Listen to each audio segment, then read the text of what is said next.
What is it like to be bipolar? It is difficult. I've been thinking a lot about how to uh, represent the bipolar community because I don't want to do it poorly. But one of the things, kind of what I landed on, was that I wanted to convey that it is difficult, but it's not unsurmountable. Like, it's something that it does change your life and it does make it more difficult sometimes, but I also get to live a life that is fun and satisfactory, and it doesn't prevent me from being a fully fledged human. Did it take you a while to get to that point? It took me a long time. Do a lot of people in your life know about your different disorders? Yes. Originally, my mom wanted me to sort of hold back and not tell as many people because she was afraid that people would treat me differently because of it. But what I've actually found is that when you share your struggle, people are more likely to share their struggle. And when they share their struggle, you can build a sense of camaraderie over the fact that we're all human. It's funny you ask because I have a document in my notes app that has like my current diagnosis, and I think right now it's bipolar type 1, rapid cycling with psychotic features and features of borderline personality disorder and OCD. What do you think as you say that? It's a lot. It's a mouthful. How would you describe the psychotic features you experience? The psychotic features are really unsettling. It makes you feel like you can't trust your brain to tell you what is really happening. The delusions, especially for me, delusions of grandeur can get pretty bad. I had known a little about bipolar because of my two uncles that have it, but they're very different people, and so it's hard to tell what is bipolar and what's just their personalities. And I kind of just assumed that it was what most people think it is, which is, oh, sometimes you're really happy and sometimes you're really sad. But really, that's kind of like a weird mischaracterization of it, because it's a lot more extreme than just, oh, I'm happy one moment and then I'm sad one moment. It's really like, I think I could be the king of the planet, and then why am I even alive? Who even wants me here? When you're feeling like really activated, it feels like you can do anything. So you're like, yeah, I can fix the world. And so then it becomes this delusion of, I will fix the world. And you become hyperfixated on, for example, one time I wrote an entire manifesto type plan for what needed to change in the government. And then I read it the next day and I was like, this is all completely implausible. It's well intentioned because it was like out of a desire to help people, but it wasn't realistic. And I think for other people it can be like, I am the most attractive person in the world, or I am the best coder in the world. And that may not sound bad when you first hear it, but it's when you take into account the extreme that they think that they're the best in the world. It's almost as if you're competing against yourself to see who can be the most, And so I think people with bipolar disorder tend to have psychotic features, but not all of them do. Which one would you say is more difficult for you to deal with? The mania? Let me think. I think that for me it's depression, because for me depression comes easily, and there are times when I'm depressed and I'm just sitting there thinking, I can't wait to feel mania or something, just so I can feel something different than depression. So I think depression is more prevalent, but I also don't like who I am when I am hypomanic or manic. The ideology of thinking that you can be the ultimate ruler of the planet is concerning. It's not a healthy behavior. It's not a good self-image. And I would argue that the people with power should not want the power. And it's not necessarily that I want the power, but I think I should have the power. So mania doesn't always mean super happy. No, mania can be. It's basically like. It's like having too much energy inside your body, and you need to get it out, but you're not sure how. So like that frustration can build up and become anger, or if you do find a way to let it out, it can become euphoria. So you can get happy mania, but it's almost like it's like happiness plus loss of reality, because it's you really do believe that you can change the world, that you can that the world would be a better place if like people just listen to you because you have all the answers. It's almost like your ego grows, and like even when it's anger, it's like you have the right answer and other people don't. What's the difference between somebody who has delusions of grandeur and think they should be the president or ruler of the world, and somebody who thinks they should be president and becomes president? Ooh, I don't know. Because I would argue you almost have to be a little deluded to want to become president.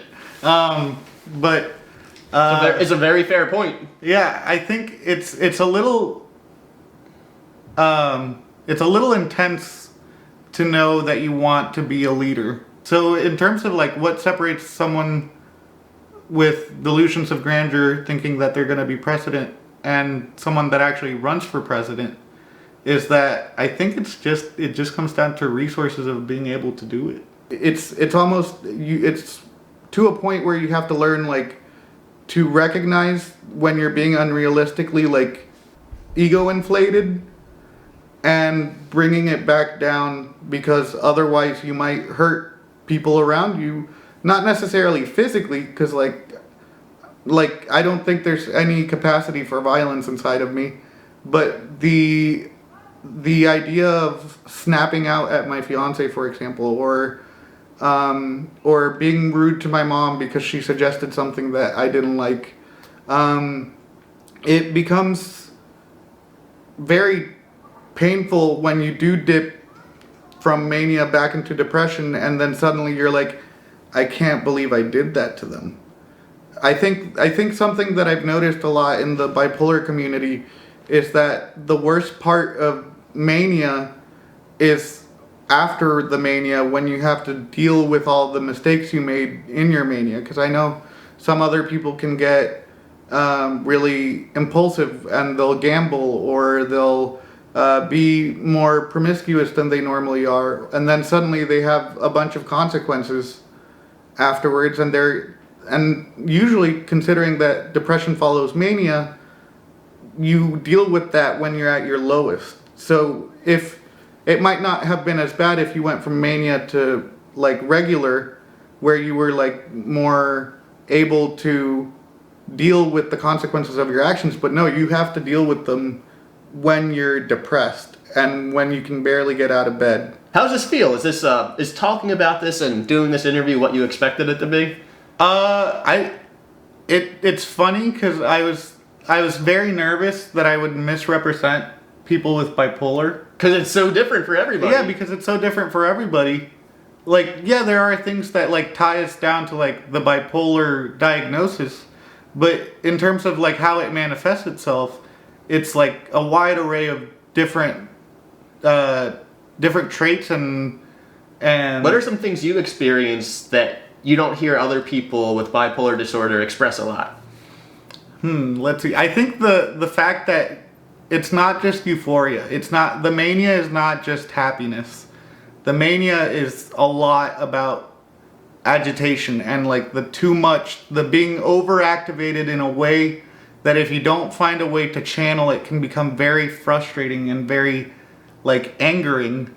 And so I think a lot of people tend to focus on like oh yeah, today I like bought like $3,000 worth of stuff and I was impulsive.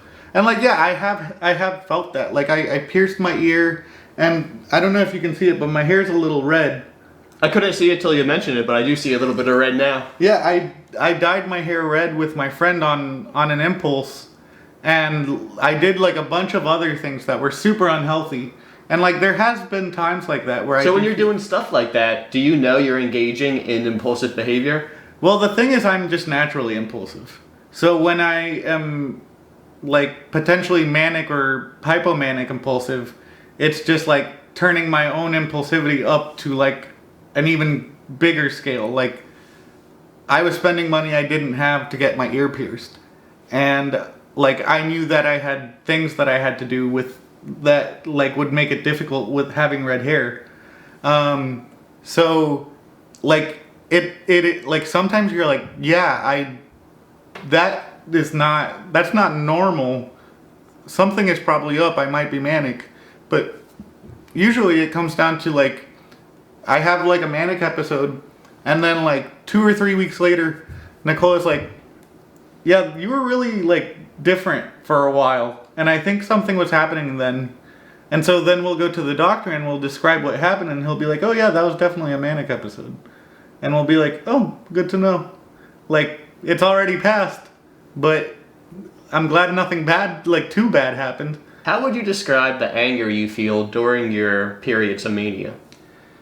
I would describe it as, you know that scene in Silence of the Lambs where they bring out Hannibal Lecter and he's in that straitjacket that like is his whole body, and he's like that, and he's like super calm. But imagine that you didn't want to be there and you couldn't get out, so it's like an impotent rage. You just feel like you're angry about something, you're not sure what, but you like it's like very like agitated. What does that look like from the outside? For me, it usually looks like me going through the news or just going through TikTok and finding a video that I think is dumb or incorrect or offensive or something like that, and then I just can't stop talking about it. And Nicole will be like, it's just a video. And I can't see it as just a video because to me everything seems much bigger than it is. To me, this video is like the root of all evil. Like I have to do something about this video. It's like I can't sit still because of how angry I am. And it like that's the reason it can become like hurtful, because when you feel like you can't do anything and you're angry and someone is over here, it's easy to make them the target and be like, why haven't you done that? Or why haven't you done this? Like, and then you're like, I don't need to talk to them that way. I hate it when I talk to people that way. Because it's not me, it's like a reaction. It is me, but it's like an instant reaction where I'm like just angry and someone's conveniently there. So it's very hurtful, and not just to the person but to me when I realize it later that I was mean to that person. So I took lithium, and I've taken antipsychotics, I've taken antidepressants, I've taken anti-anxiety medication. Right now I think I take 11 pills a day, and I guess really it's like 9 pills a day and then 2 allergy medication. But I've also had to go through some tough times where I've felt very dark. For example, on my birthday, which was last Saturday, like 4 days ago, or 5 days ago, I was having some friends over and we were having a great time, and I was like, wow, I can't believe it. I'm so lucky to have such great friends and such great company on my birthday. And then like an hour before everybody left, I was like, I can't handle this anymore. And I'm very tired, and it's very difficult to be a person right now. What's the best way a friend can support you and check in and make sure you're doing well? And if you're not doing well, let's dissect this one question at a time. What's the best thing a friend can do to support you? The best thing a friend can do to support me is just, this is gonna sound silly and oversimplistic, but like be a friend. Like stay in contact with me. I will match the effort, and I will put my best foot forward in trying to hang out. There are times where I will be a little less consistent. It's harder for me at times than it is at other times. But just for me, friendship is about love. And I love all my friends. I call them part of my business because a group of ferrets is called a business.